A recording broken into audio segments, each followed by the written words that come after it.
DA, aid farm. Gentlemen. Gentlemen. If you would all take your seats, we're going to get started. Thank you all very much for coming. We're going to go ahead and get started. And Representative Greco, if you will lead us in prayer.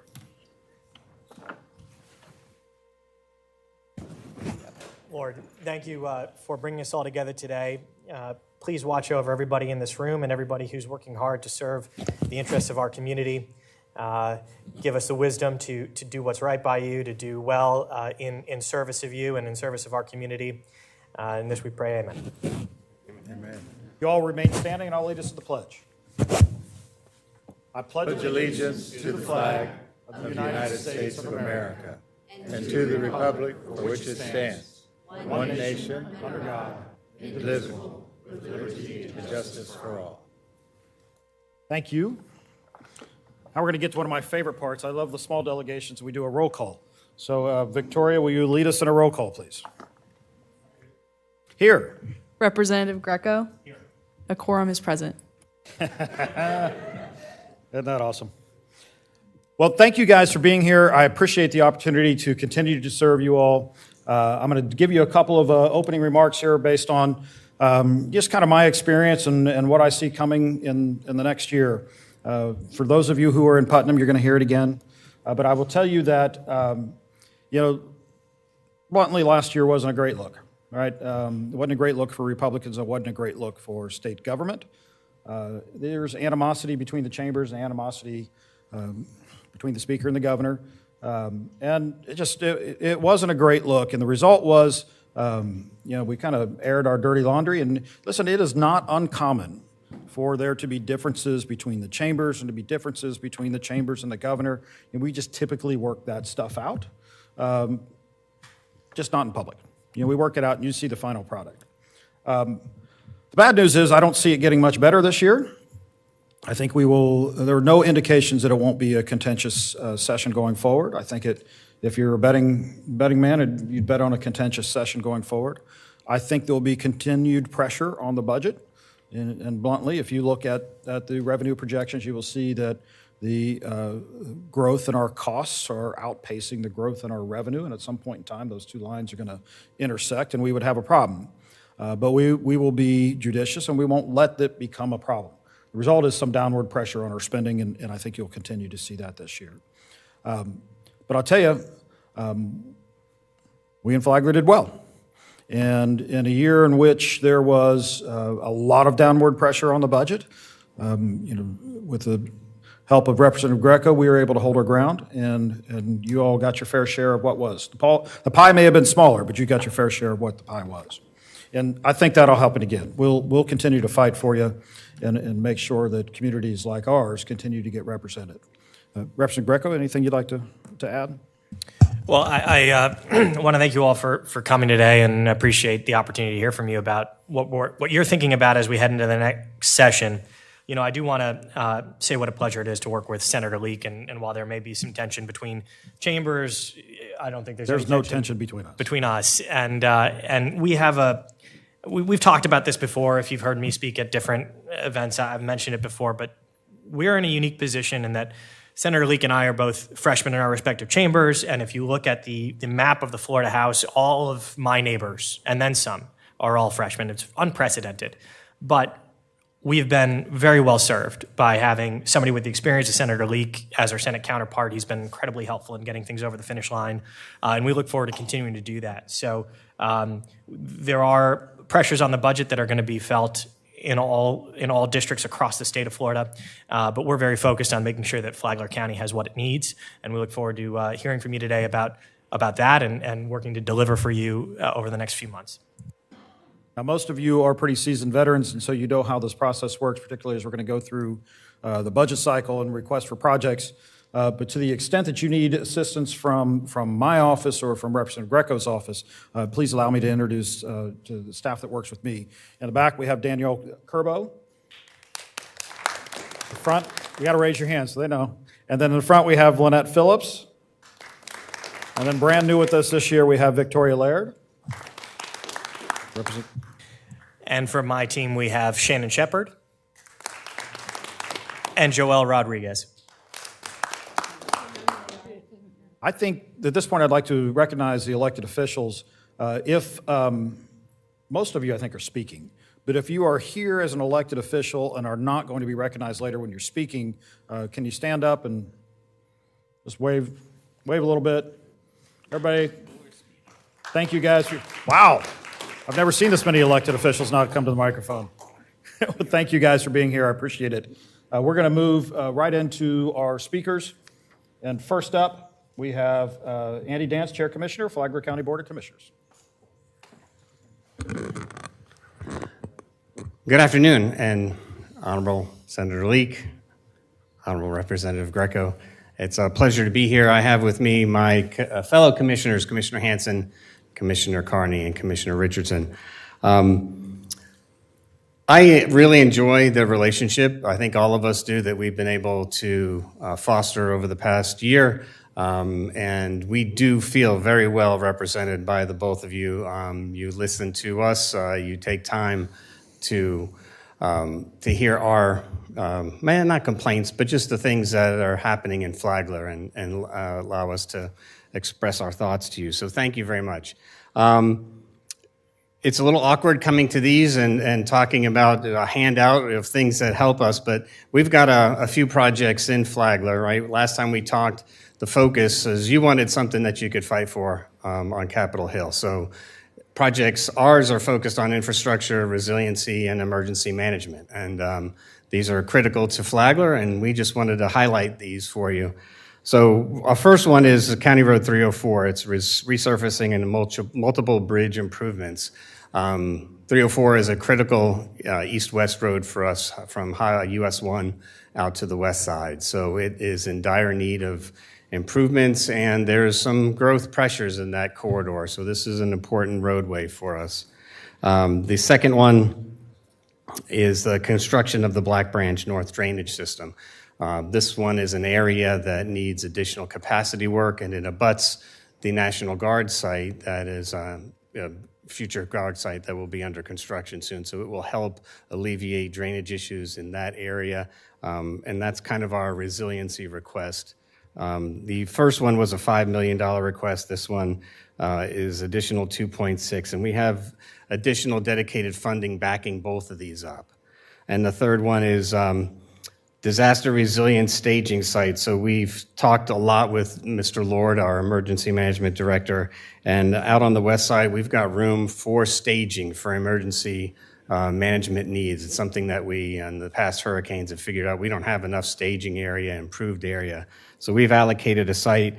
That request is for $548,000, of which we do have $126,000 in match, and we just feel that those are just the three. We've narrowed it to three, like you asked us to, and we've identified significant areas. And we've run out of time, but just coming back from FAC, they have approved or adopted policy requests for Senate Bill 180, which is we've talked at length about. And the second one was amending Senate Bill 1622, which was originally focused on Walton County on the Gulf Coast, but this is for easements, for group easements to be able to help us on the Atlantic coast. So we're asking with that language to just expand what was approved on the Gulf Coast to the other counties on the Atlantic coast, and that would help us tremendously. Thank you. Thank you very much. Do you have any questions, Representative Greco? No, thank you. You know, I neglected to do this in advance, but please keep your comments to 3 minutes. Also, when you're coming, and you guys can sit down. Yeah. Okay. When you're coming up to talk about, most of you are going to be requesting projects, right? And I said this last year. I'll say it again for your benefit. But when you come to request projects, you know, each legislator and each body kind of makes its own decisions. As somebody who's been in that chair before, I tell you that one of the things that I like to see then, I like to see now, is I like to see each of the requesters have skin in the game, meaning, you know, what are you putting up so that you're not coming to the state for 100% funding? Because my experience is, and I think the state's experience in general is, we find the more you all have skin in the game, the more committed you are to the project. And so if we give money to the project, it's more likely to be successful because you're committed. I always like to see that number around 50%. It's not a hard and fast rule. It changes here and there. And some folks just can't give 50%. So, and some folks, quite frankly, could give a lot more than 50%. So we'll take each one of those individually, but we do like to see that kind of skin in the game. It makes it easier for us. We're advocates for you when we go to each of our chambers. You know the way it works. House passes a budget, Senate passes a budget, then we come together in conference and we both pass a budget and give it to the governor. Well, in the roles that we're in, we're advocating to the chair of appropriations, to the Speaker of the House, or the President of the Senate, saying, these are the things that are important to us, and so you have to arm us with the tools. We have to have the arguments. One of the best tools that you can give us is to say, this community is committed to it so much so that they put 50% of their own money in the game, or whatever the number is. So as you get up here and you talk to us about requests, think about that. If you can tell me, this is a $2 million request, and we're prepared to put $1 million in it, that's a different scenario than if you say this is a $5 million request, we're not putting anything in it, right? So help us as you go through, arm us with the tools that we need, and with that, I'm going to keep moving through the list here. So next we have the Mayor of Palm Coast, Mike Norris. Mayor, you're recognized. Good afternoon, Senator, Representative Greco. Thank you for hosting this event for us so we can bring our priorities to you. For brevity, we're going with our top 3 priorities as listed in the packet that you already received. And it's all infrastructure and stormwater resiliency focused. Priority 1 is Fire Station 23 Burroughs Drive Stormwater Park. That's 28-acre parcel up in the B section. This was on the list last year, but we still think it's a priority for us, and we do have skin in the game. We're requesting $300,000. We're matching with $200,000. Up on that north end, there's a flooding issue with Bird of Paradise, and Representative Greco took a ride around and he saw some of our ongoing projects, so he's aware of what's going on up there. So that's our number 1 priority. Our number 2 priority is the Old Kings Road widening Phase 2 Alpha. That's on the crossover going into town center. That is a choke point in our city, and we really have to do something about it to ease the congestion with all the development that's going on over there. We're requesting $30 million. However, we don't have the funds right now designated as a match, but we are using impact fees. The design alone is going to be like $6 million, so we're pushing for that. Our third priority is the Woodlands Subdivision Stormwater Project. That's also after Milton. That's one of our hardest hit areas was the Woodlands, and we're trying to focus on fixing the flooding issues in that area. We're requesting $500,000. We're matching with $500,000. These are all resiliency and stormwater related infrastructure projects that we need help with.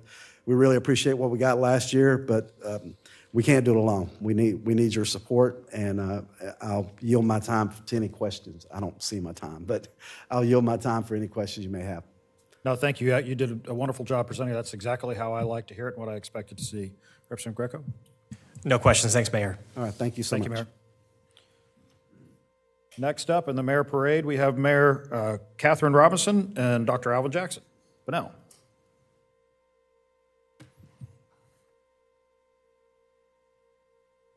Good afternoon. I want to thank you for coming and being a part of this. I know you're on the road a lot, and I especially enjoyed the chamber breakfast that was several months ago and the interaction that went on with that. We're not actually asking for funding today for projects, but I just wanted to make you aware of 2 areas of great concern that we have, and one is paving. We had paving in our legislative package last year, and the legislature approved it, but the governor vetoed it. We have 26 miles of road in the city of Bunnell that is over 100 years old. We actually have roads in Bunnell that have never been paved.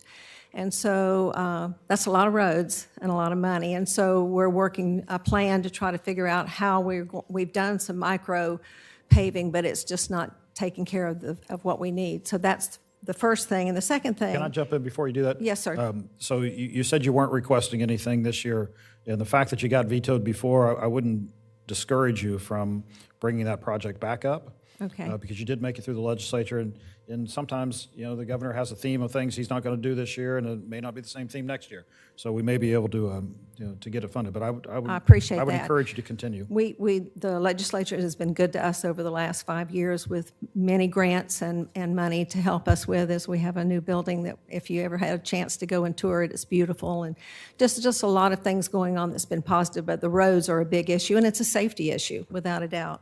The other thing is the restoration of our historic Bunnell City Hall. It's a coquina building that was built in the 30s. It was quarried with coquina, and it had problems during COVID. We had to close it.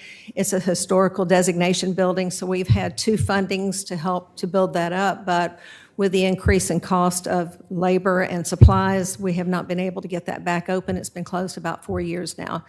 And so we have some money, probably about $500,000, that we're willing to put toward that again as a third component, because it is our community center in the city and the place where everything was going on that's not going on now. So again, consideration of that would be appreciated. And again, thank you for your service. So your building caught COVID? Can that happen now? Yeah, the building caught COVID, all right. I got you. All right. Along with some other buildings. Hence, we have a new got you. building over here. Thank you, All right. sir. Thank you. Representative Greco, any questions? No, thank you, Mayor. Thanks. Thank you very much. Next up, Rick Belhumer, Vice Chairman of City of Flagler Beach. Sir, did I say your last name correctly? If not, please. Close enough. Close enough. Good. Thank you. Good afternoon, Senator, Representative Greco. I'm Rick Belhumer, Vice Chair, Flagler Beach City Commission. City of Flagler Beach is requesting supplemental funding for 2 key infrastructure projects from the Florida legislature. Number 1 is the design and construction of reverse osmosis treatment system. The city's first priority project is related to the city's wastewater treatment plant for the city to be compliant with state regulations, specifically the provisions of Senate Bill 64 back in 2021. Significant improvements must be made to the city's wastewater treatment plant, originally constructed in 1987. City has historically, and in full compliance, discharged treated effluent from the wastewater treatment plant into the Intracoastal Waterway. As indicated in the Senate Bill 64 language, this will no longer be permitted after December 31st of 31. The city will discharge the treated effluent into a reuse system that will provide property owners a secondary source for irrigation purposes. The city's current discharge would not comply with the standards that will eventually go into effect, primarily due to the high salinity content. The proposed reverse osmosis treatment system will reduce the salinity content to the compliance standards for reuse purposes. The city's leading legislative request to support the design and construction of a reverse osmosis treatment system is for $1.5 million, matched by an identical funding from the city for the estimated $3 million cost. The proposed schedule for the project would have design completed in 1 year and construction completed the following year, in 26-27, hopefully.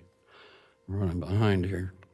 Flagler Beach has multiples. The other ones are resiliency. We have multiple critical city facilities that back up directly to the Intracoastal Waterway and are susceptible to flooding during storms, high tides, and significant rain. They include the police and fire departments, plus the public works and maintenance departments. When these facilities flood, the city's ability to respond to public safety and maintenance needs are limited, plus equipment and supplies are vulnerable. The city has applied for a Resilient Florida grant for the construction phase and is waiting notice of the grant award or rejection, recognizing the Resilient Florida grants are highly competitive. The project is deemed to be critical enough to warrant the pursuit of alternate funding from the state. The city's alternative legislative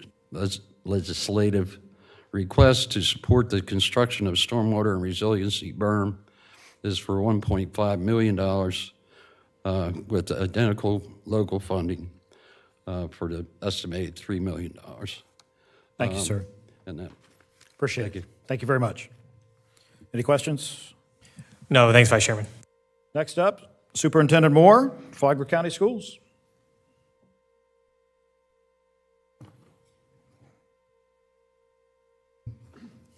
You're recognized. Good afternoon. I am Superintendent LaShaka Moore, and I am proud to represent the students, teachers, staff, and school board of Flagler Schools. I have with me board member Lauren Ramirez and chair of the board, Mr. William Furry. I also want to acknowledge here today Executive Director Teresa Rizzo with the Flagler County Education Foundation and for all that they do to support us.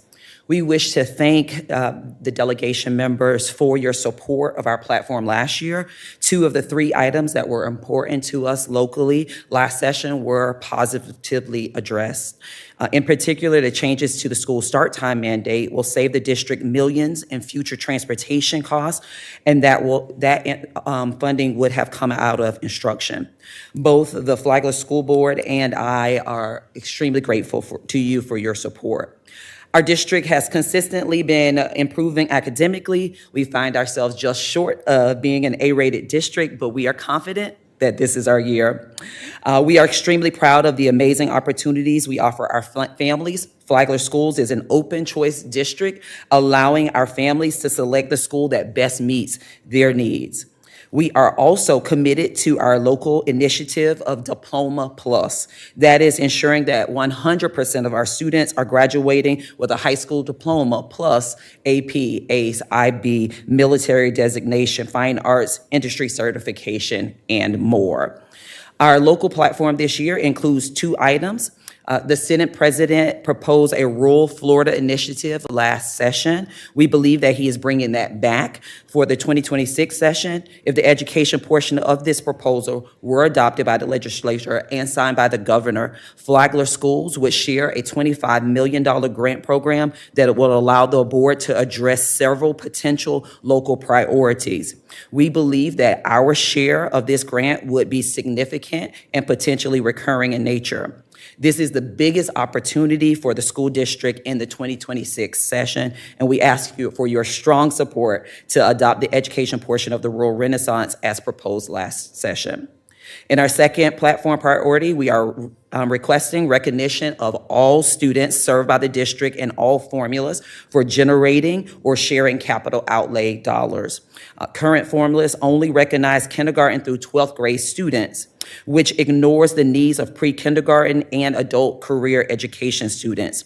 Local 1.5 meal funding is the only funds that we have to address the needs of Flagler Technical College and to maintain the classrooms and facility needs of our robust pre-kindergarten program. We look forward to our collaborative relationship, and we stand ready to face challenges together.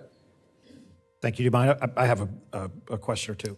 I'm very interested in what our K through 12 institutions are doing to help kids get into trades.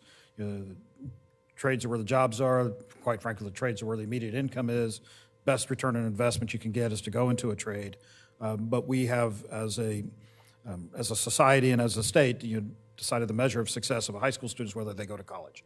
So if you don't mind just sharing with me a little bit of what you all do to help kids get into the trades, and if you have any success metrics, employed within a trade within a year or something, let me know those types of things if you don't mind. Absolutely. I would like to first start that for us, it starts with our Classroom to Careers program that we start as early as kindergarten, and introducing our students to different opportunities that are available, connecting those students from elementary to middle school and into the high school. We've really taken on a huge focus around our Diploma Plus initiative to help families understand that all of these opportunities are equally important, and it really depends on where your child wants to go next. And so in our high schools, at both of our high schools, we offer robust programs within the trades. We have fire, we have medical, we have construction, entrepreneurship, and the list goes on. And so we offer those, and I really encourage our community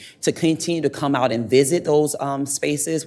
Culinary, just the list goes on of those opportunities that we we have within our schools for our students. And we have really had a focus on that over the last 3 years to ensure that our families know about it and that our students are taking advantage of it. We've also gone as far as to include it this coming year, if approved by the board, in our student progression plan to say that every one of our students will take advantage of these opportunities. We're not going to select what that opportunity is, but we're going to say to them and to the families, please select the one that you want your student to be a part of, because there is no regular high school student. We need them all committed to a different type of program so that they can meet their maximum potential post-graduation. Are these classes, or is this a track you can go down if you? They are tracks that end with certification or a designation on their diploma. And do you know roughly, listen, I'm hitting her cold with this, so the fact that you've done this well with this question is pretty impressive. Do you have any idea of how many students you have working toward a certification or working toward a trade track? I will tell you that last year alone, one of our high schools had over 600 students to complete an industry certification. That's at one high school alone. And so at both of our high schools, we are actively pushing this. Again, I want to be very clear to the public. We're not making the decision for families, but we're saying choose AP, choose ACE, choose IB, choose dual enrollment, choose industry certification, military, fine arts, choose something, because we know that these are investments that our community has into our students, and we want them to take advantage of that. And then the last question I have for you, which I honestly don't expect you to have an answer for, but I'm interested in, so I'm telling you now I'm interested in this. Okay, I will definitely get you the information if I don't know I'm it. interested in knowing those students who leave, who go into a trade, and where do they go? Do they stay in the community? Do they go elsewhere? But how many of our kids are we keeping here with jobs? And I don't have that information right off the top of my head, but I will tell you that we're committed. We educate and provide a great education here in Florida. And so what we want to ensure is that our students have the opportunity to stay here and go college, or stay here and work locally as well. So that is something that we're committed to. I know that you're going to hear from Daytona State. We partner very well with them as well to get our students a head start on those opportunities. Awesome. Thank you very much, Representative Greco.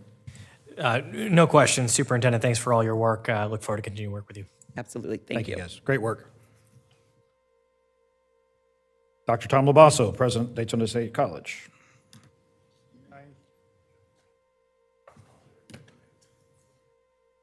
Thank you. By the way, if you guys want to know how to do these requests, they always do a very nice job. It's very succinct. I get all those questions that I'm asking. They usually get answered in here. They do a nice job. Thank you, thank you. And also, I'd like to introduce Dr. Amy Locklear. She's also listed as number 7 on you, so you're only going to have one of us this time, though. But we'll kick it off. But thank you for the previous support that we've gotten from the delegation. Daytona State has been able to launch a lot of excellent programs over the last decade, frankly, and we've got some great ones in the pipeline. Our number 1 request has been previously funded twice, the last 2 sessions, and that's to try to complete the airframe and power plant facility. That would be, we're looking to work with the county to have it built at the airport in Daytona Beach. That ask is, what's remaining is $12.2 million, and the college is committing $2 million to that construction project. Our number 2 request is a new Center for Aerospace and Advanced Technical Education, and that's a building that would be at the New Smyrna Beach Edgewater campus. We see that for Volusia County as our foothold into the Space Coast and all the work that's happening in the Space Coast, that we can provide the trained workforce there. That's a $19.4 million request and a $1 million contribution from the college. Our third is specialized equipment for the Center for Aerospace and Advanced Technology, because there's a lot of equipment that's going to need to go with that, and that's a $929,000 request. There's not a match on the brochure. We noticed that. There will be a match, and we'll get that number to you.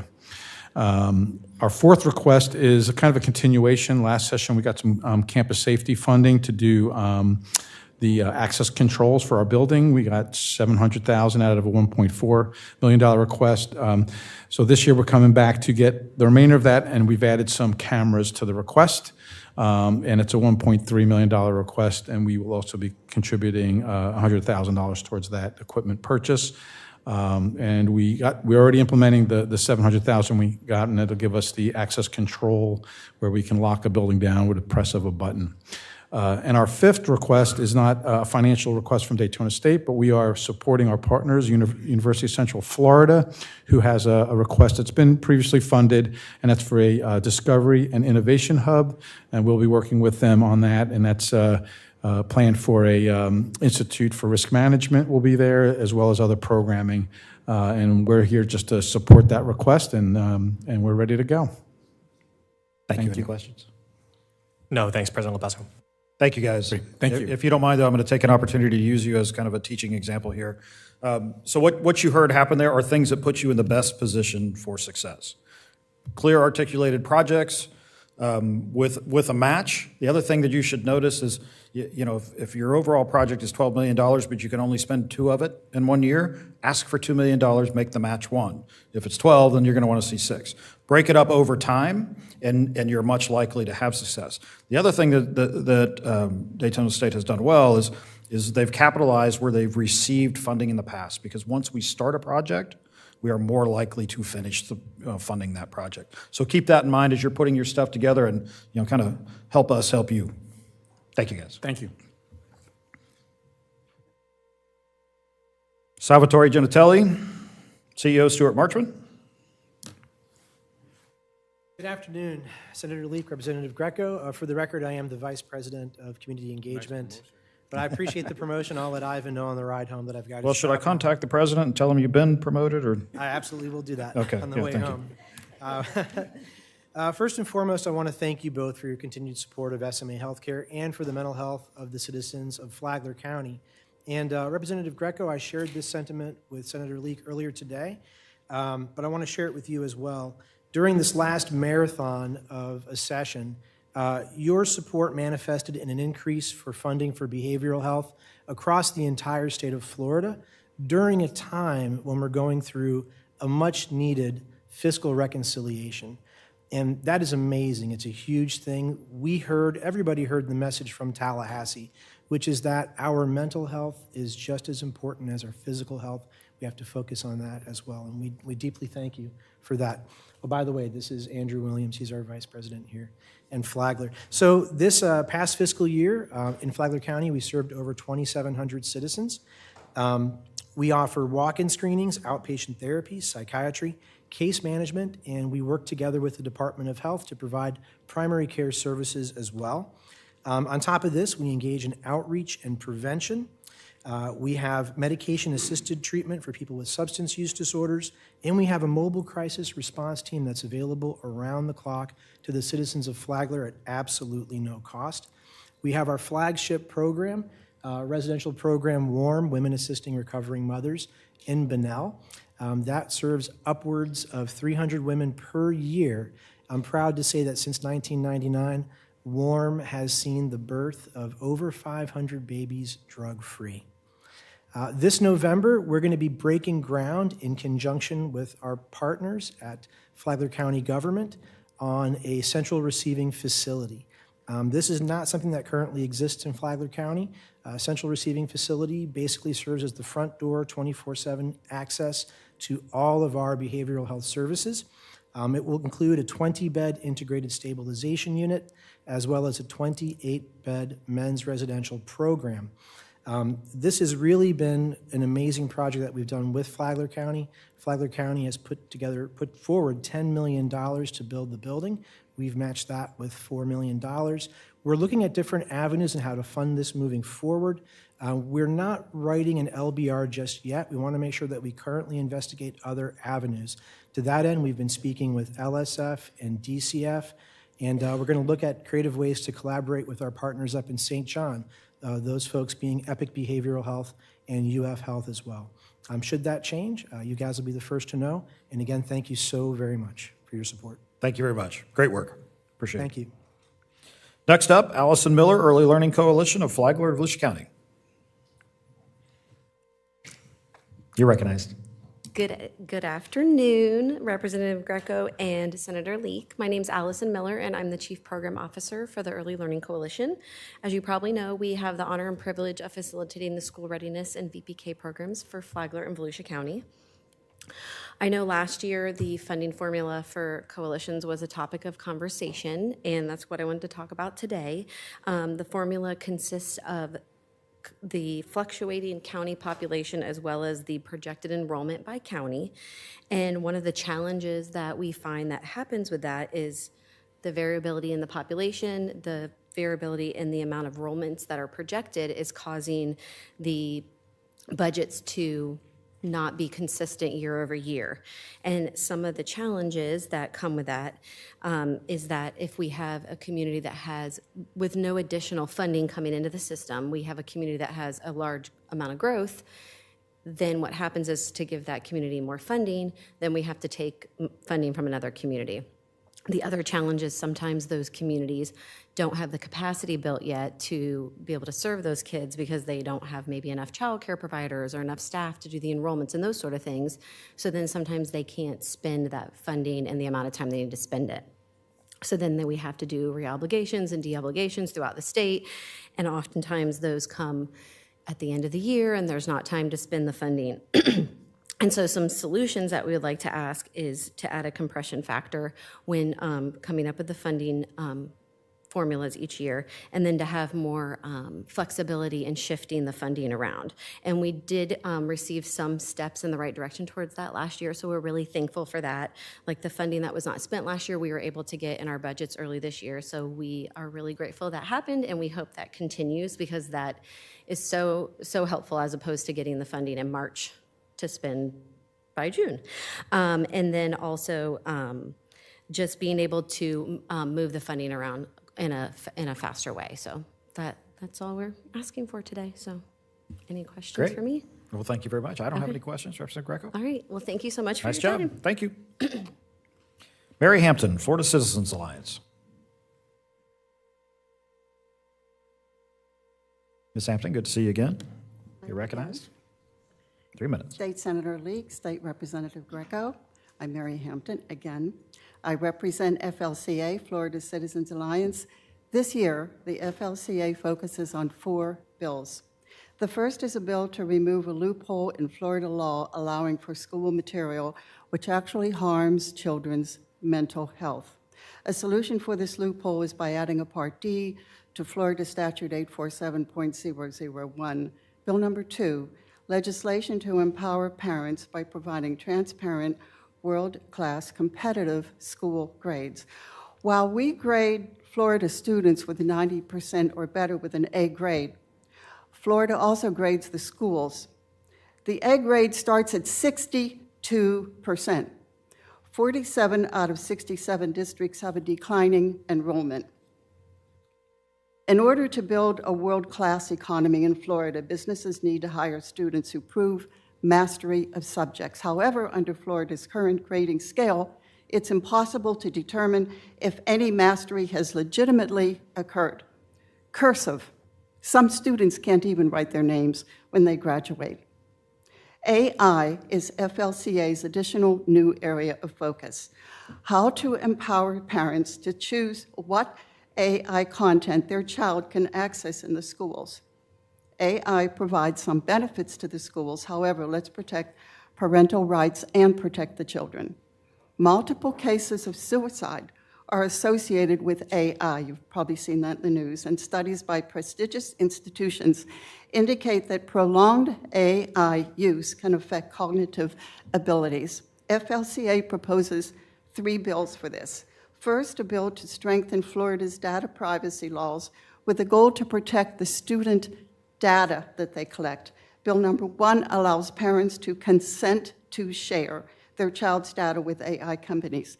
The second is a bill requiring parents to choose if their child will have access to AI in the schools.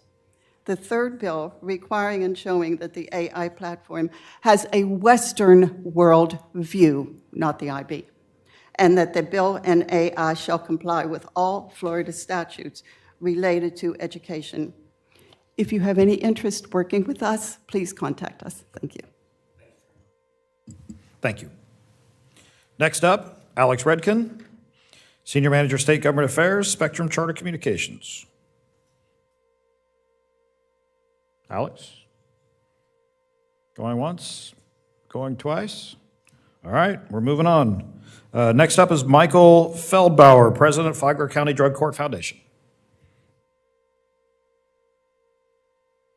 Good to see you, sir. You are recognized. Thank you, and appreciate the opportunity to speak to you gentlemen tonight. Flagler County Drug Court Foundation was formed in 2009 as the oldest nonprofit in Flagler County dealing with issues in substance abuse, particularly helping our Flagler County Drug Court team, which I am also a volunteer member. All the members of our group are volunteers. They have all hearts to help save people and to teach people. And the goal for us in our county is to educate our county what's going on with substance abuse, which is severe. Most people don't realize it. The last 8 years, we've been between the second and 10th highest overdose county in the state based on population, and at one point the highest overdose death county, again, based on population. What we strive to do is to educate the public, to help families that are suffering because of family members in substance abuse, and to help all the members that are participating in the drug court program in being successful citizens when they graduate. One of the biggest issues that we have in our community is good, safe housing for people in recovery. There are a few, but not many. There are some that claim to be that aren't. We don't need to go into their names and stuff at this point. I've been involved in this community and doing this for, I think it's 12 or 13 years. I was rifled into it by a gentleman you're going to be here speaking in a few minutes, Pastor Charles Solano, and work with him in opening up Reentry and Recovery Ministries here in town, the first real recovery house that we had. So our proposal today, and I didn't know if it was the right place to do it or not, I've never stood before this group before, is we're looking to open 2 recovery homes, safe, sober living homes for people, particularly in the drug court program. Because in order to be eligible to be a member of the drug court program, you have to have a legal Flagler address. And that's been difficult for many of them. Some of the bridges that are burnt and haven't been put back together yet says you can't come home. So where are you going to go? We'd like to open up 1 facility for men and 1 facility for women. You have received a copy of our budget that I presented to your people earlier this evening. And what we are looking for is $66,000, which would help us open up 2 facilities for our first year. But beyond that, we'd be able to be self-sufficient. You ask about skin in the game. Our skin in the game is real skin. All our people are 100% volunteers, and that's their skin. We're lifesavers in the community. We want to continue to do it, and we'd appreciate any help or direction that you could provide for us. Thank you. Thank you. I'm a big fan of the drug court, so thank you very much. Representative Greco?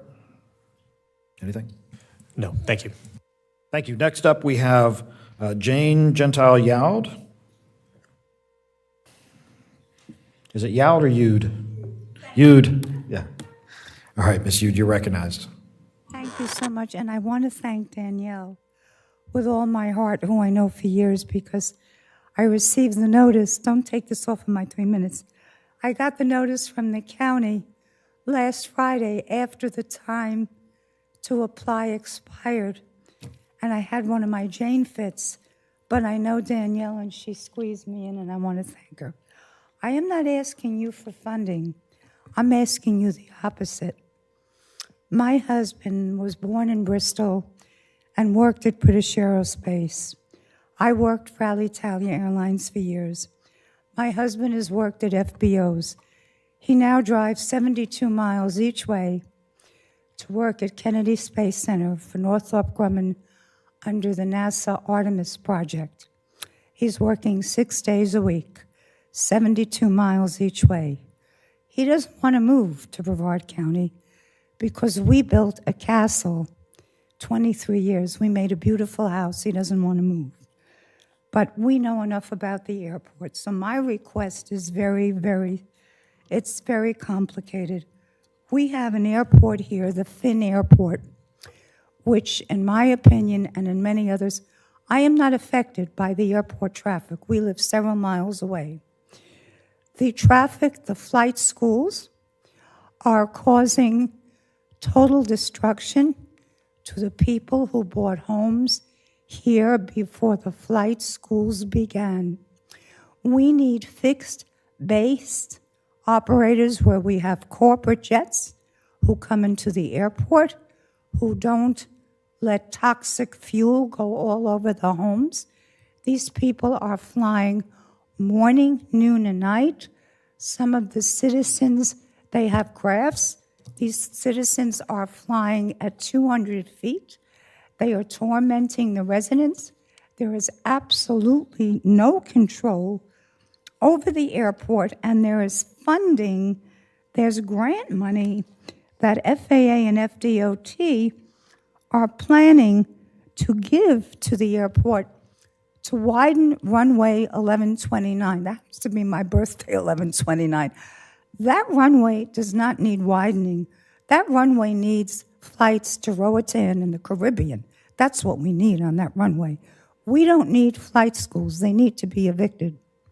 They are torturing the people. We are not vetting the schools. We are not vetting the pilots. We don't know who they are, where they're coming from. They're doing touch and goes at 2 o'clock in the morning. And on top of this, they keep promoting this. They want to build a new terminal, and they're dipping into our general funds.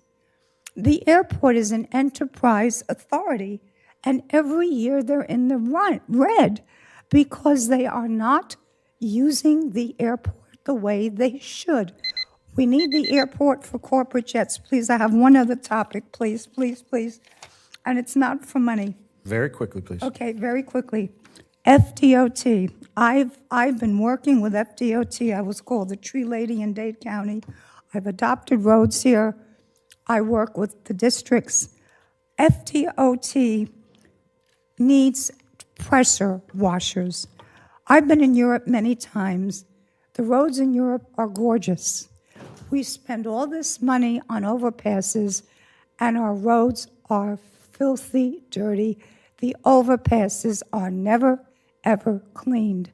My husband and I thought about taking our pressure washer. We have overpasses built in 1964 that are filthy, and it's a distraction. We want to build. We want people to come to Florida. The roads in Virginia are gorgeous.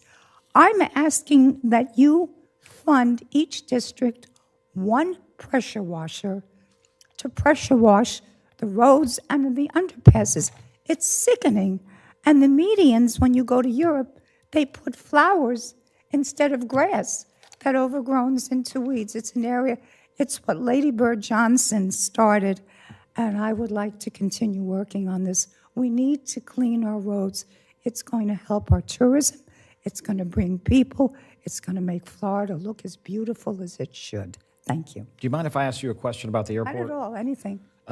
So the airport is governed by an airport authority, is that correct? Yes, there's an enterprise authority, Roy Seeger, and he gets whatever he wants. Can I ask a couple more questions here? Sure. Is the airport authority elected or appointed? And if they're appointed, It's they're appointed by appointed. whom? It's appointed, By whom? the commissioners. Okay. Have you addressed the county commission about this? Multiple times, and studies have been done. I am not an expert. There are several people that have actually retained an attorney, and they've done studies, and we're trying to involve one of the commissioners in Palm Coast. There are studies and lawsuits. These planes ma'am, are infringing on... I'm with you. I understand the problem. I've heard these complaints before. I just wanted to make sure they're directed at the right place. You know, everybody loves local control until they don't. In this instance, you have local. Hold on a second. It's an Hold on a second. enterprise fund, and they keep taking money Okay. out of our general funds and running in the Hold on a red. second. Okay. If you're a fan of local control, then you would want this addressed by your commission or your council and have them address it and not to have the state come in. So I'm just trying to figure out We need who an the audit appropriate because- authority is. Because our local, I'm sorry to say this, our commissioners are totally non-receptive. They've heard lawsuits, they know the cases, they've been sent the cases. We have Unincorporated Flagler County is only in charge of 20,000 people.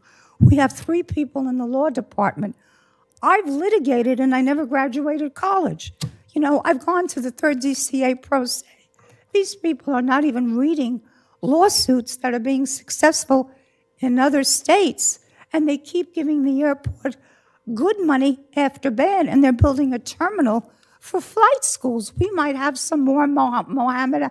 Thank you. Thank you, ma'am. Thank you. I appreciate it. We come to you because the county is non-responsive. That's why I'm here. Thank you very much. To you. Thank Appreciate you it. so much. Next up, we have Minister Anita White. Anita White? Anita. Okay, thank you. Abraham Daughters House and Refuge and Food and Pantry. Yes, You good are afternoon, recognized. Senator Lee. Thank you for the opportunity. Representative Greco, thank you for the opportunity. My name is Anita White. I'm the founder of Hard Hat for Women. Today, I want to share why the hard hat construction for women is needed. It says because the training for the women is not available that they really need, especially those that have felony conviction. And this is where I start here. It said today we share the construction training for women is not only a matter of second chance, but also as a solution for the workforce and a shortage of recidivism rate in Florida for those that have convicted felons. It says the problem is, it says that each year Florida has more than 12,000 women that's released from the prison system that can't get jobs because of the felonies. It said because what we're looking at here is that nearly 1/4 of the population that struggle with employment, housing, as they said earlier before me, they can't get housing, they have convicted felonies. They will not allow them to rent. It said we have nearly 75% of the employees are hesitant to hire them.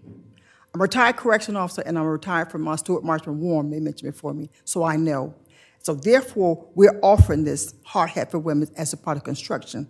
It says here by the year of 2030, it's expected that 100,000 new jobs for construction will be there, and these women with these hard hats will be able to fill those positions, which at least the budget is coming to like $90 billion at the industry for Florida. So yet the women make up only 11% of the construction workforce here in the state of Florida. So this program is a pilot program. We were introduced to the state of Florida. These women that do have felony conviction, they'll go and take possession of these jobs and get them trained through the OSHA standards. They will be able to fit the criteria where they'll be able to go in and be able to take care of themselves and not be a burden on the state of Florida and the economy. Okay?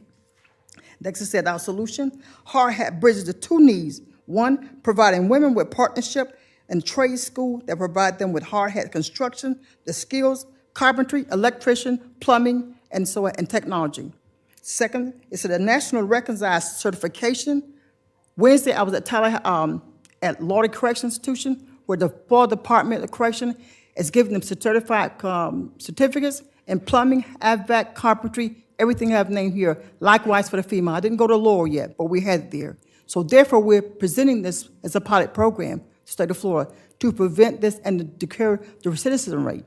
I do a program at the county jail here, Flagler, with women. It's called Joy Being a Woman, advising them, empowering them to become better women. And so take what they have, in spite of their felony conviction, and build their lives over again. This is what we're offering here. And so Hard Hat for Women Construction, as I went and talked to some of the constructors here on 100, they're willing to hire them at any level, felony conviction and all, as a part of Second Chance program. Thank you for the opportunity. Have a great day. Thank you very much.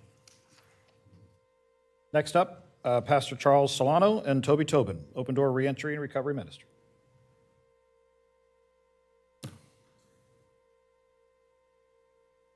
Hi.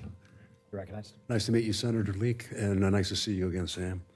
I was here last year in front of Travis Hudson and Paul Renner and asked for a grant of $750,000 for the building of a campus for recovery, which a key component of it is transitional housing, up to 17 tiny homes plus a community center, fellowship center.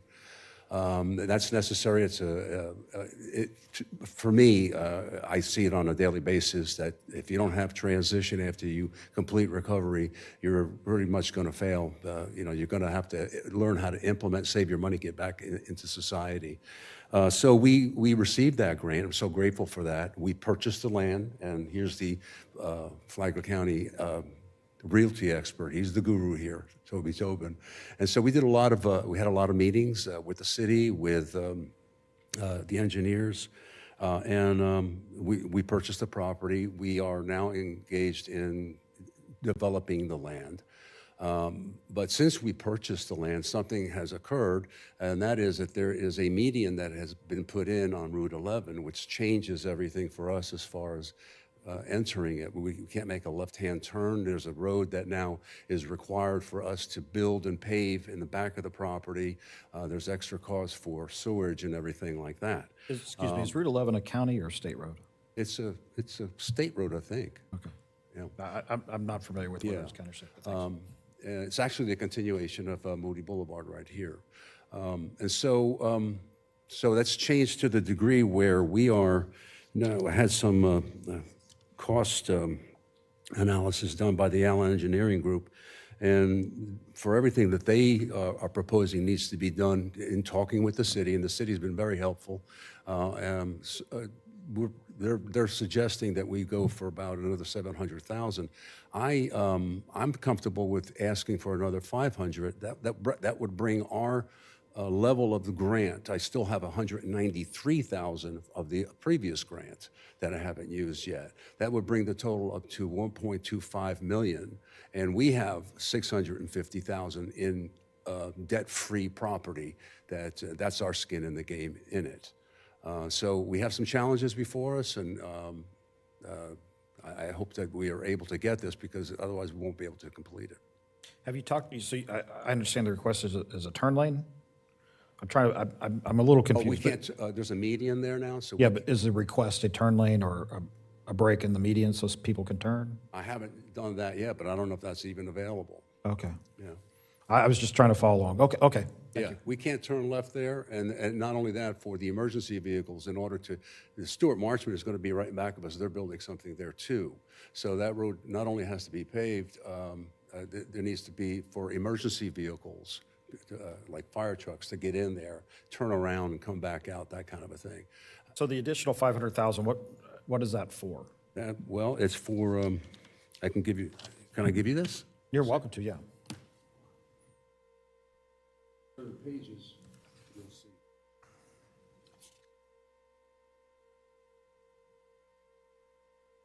Don't make me do this right here. Is that 500,000 for operations, for buildings? What is it?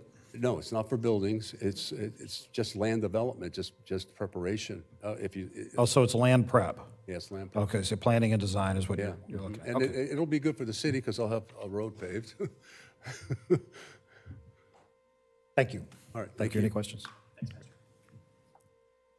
All right, we have one member of the public wishing to speak. If any other members of the public wish to speak, please go to the back and fill out a form and deliver it over here, and we'll get you there. So right now, David Eckert. Mr. Eckert, you're recognized.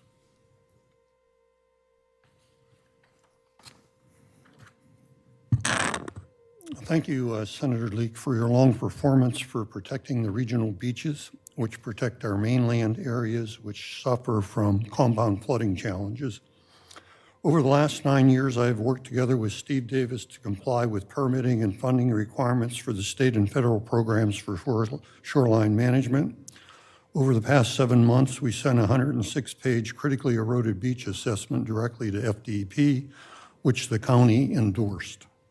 We urge you to assist us to modify the procedural wording in State Statute 161.101 to allow for achieving eligibility for critically eroded beach designation by proof of preemptive private and county actions taken on the shoreline as a parallel method to achieving eligibility for the state programs and 50% funding from actual damage. The communities in the north from Gorham Park have invested $12 million of their own money since Matthew So we have proof of being in this, which prevents us from achieving through damage assessment the critically eroded beach designation.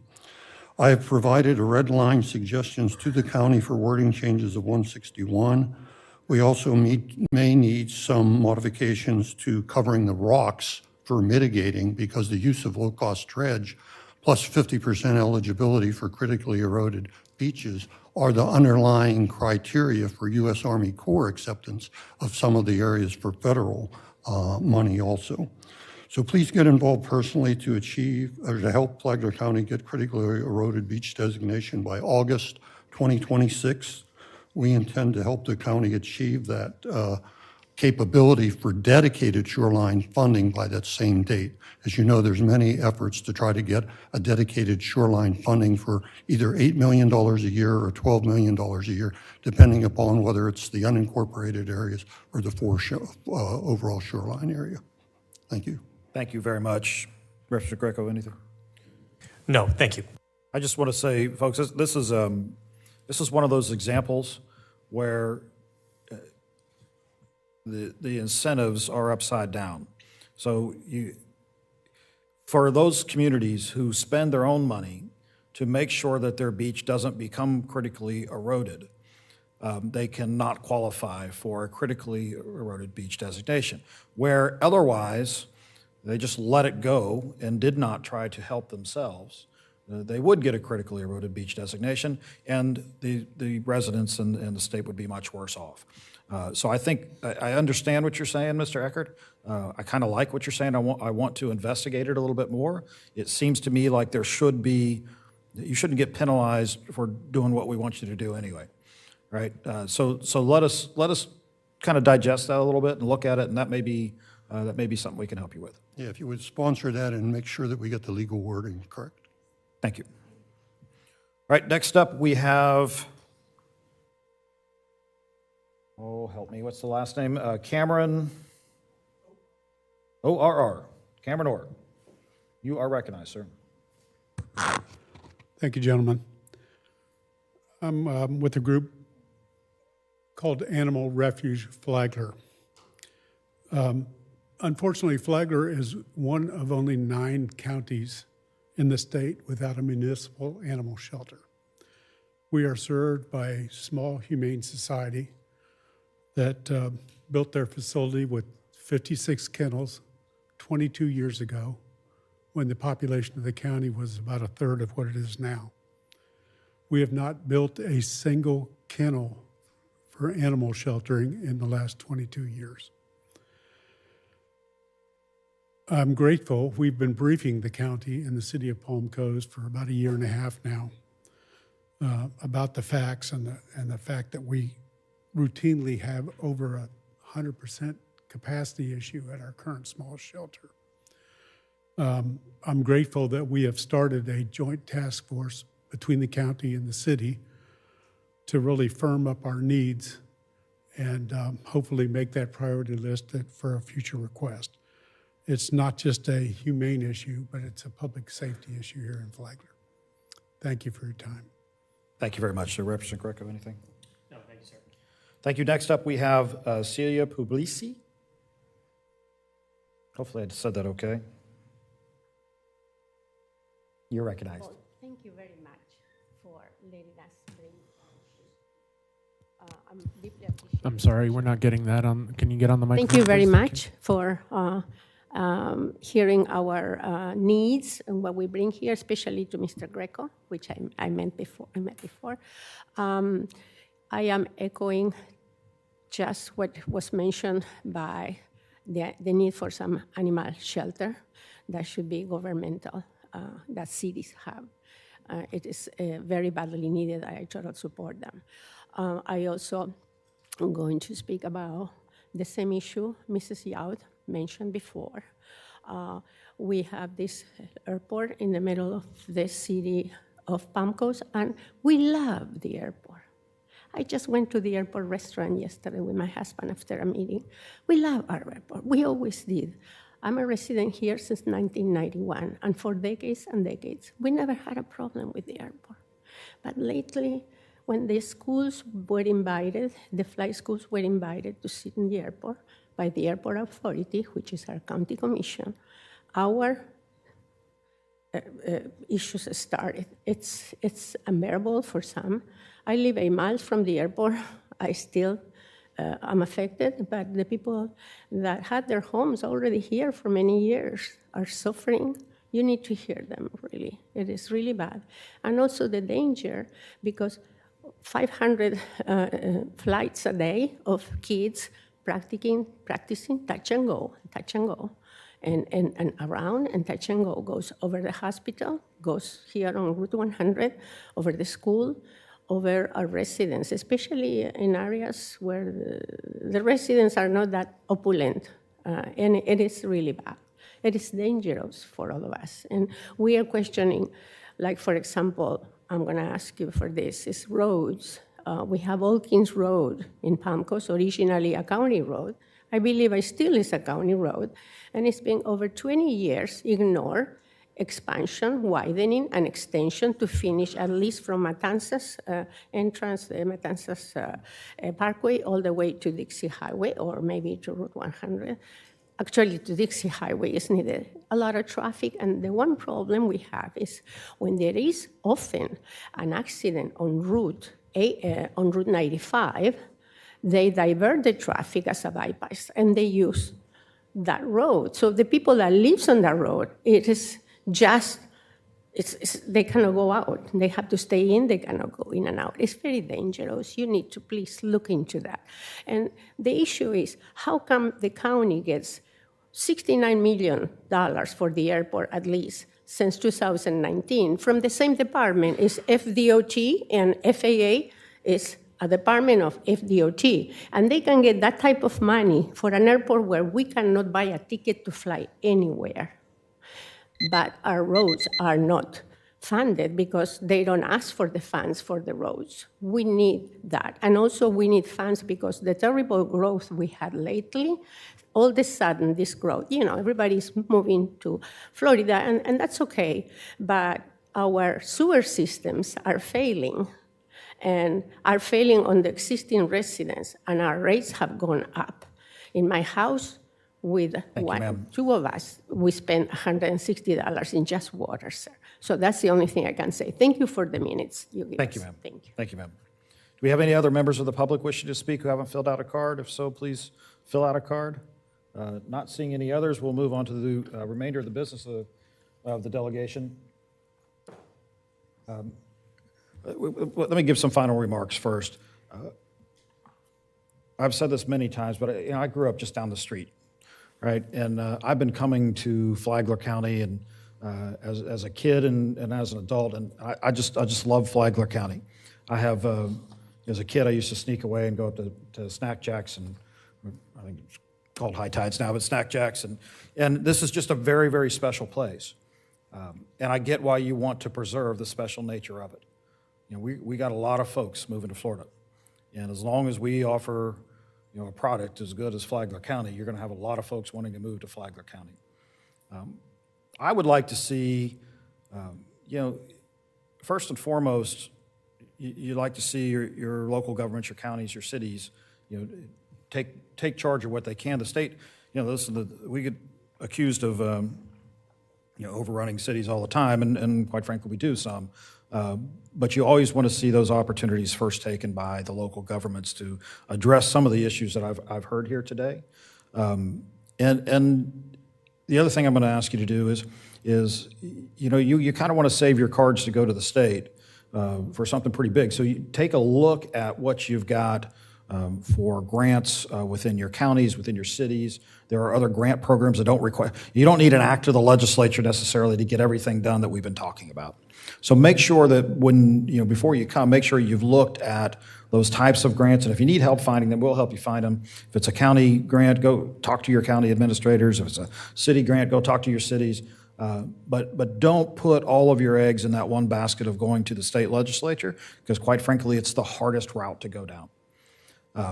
But we want to be here for you. We want to be fighting for you. We want to make sure that we're supporting the needs that Flagler County needs and has. in hopes to make sure that this place stays as special as I remember it as a kid. I'm sorry, ma'am, we're done. And so with that, I'm going to ask Representative Greco if there's anything you'd like to say, and then we'll move on to the rest of the business of the delegation. Well, certainly I echo Senator Leake's comments. Flagler County is a very special place. It's my honor to represent you in the Florida House. Thank you for everybody who shared their thoughts today. For me, the best source of information I have is you all, whether it's local government or community leaders.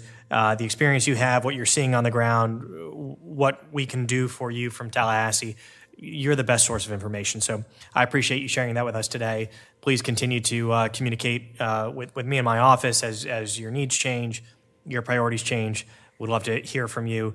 But thank you for the opportunity to represent you in Tallahassee.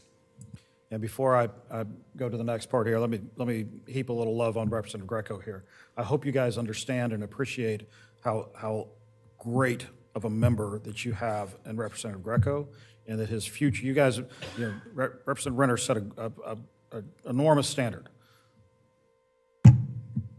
Wait and see. Just wait and see what Representative Greco does for you. I think you guys are in a great spot, and he's going to continue to represent you very well. And now my favorite part with a two-person delegation is we get to elect a chair and a vice chair. And so as the chair, I nominate Representative Greco to be the next chair. And you have a conflict, so I'm the only one who can vote. And so I will agree with my nomination and say aye. And then I'll say by your vote, or my vote, Representative Greco will now serve as the chairman of the Flagler County Legislative Delegation. Thank you, Senator Leake. And I nominate Senator Leake to serve as vice chair. And I vote aye in favor of that nomination. And by that vote, Senator Leake will serve as the vice chair of the Flagler County Legislative Delegation for this next year. Thank you. I very happily turn over the gavel to our new chairman, Representative Greco, and I move that we adjourn. Adjourned. Hey, Senator.